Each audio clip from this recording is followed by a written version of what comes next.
नमस्कार प्रणाम रउआ लोगिन देखतन जब भोजपुरिया देसी धमाका। अगर वीडियो रउआ लोगिन के अच्छा लगे तो लाइक कमेंट शेयर जरूर करी जा।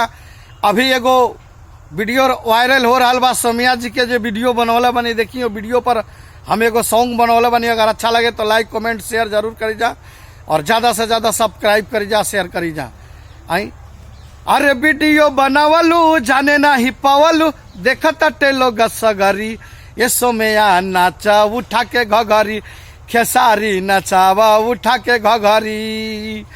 वीडियो बनावलू जाने ना ही पावलू, देखत टेलो गसगरी, ये सोमया नाचा उठा के घघरी, खेसारी नचावा उठा के घघरी, खेसारी नचावा उठा के घघरी।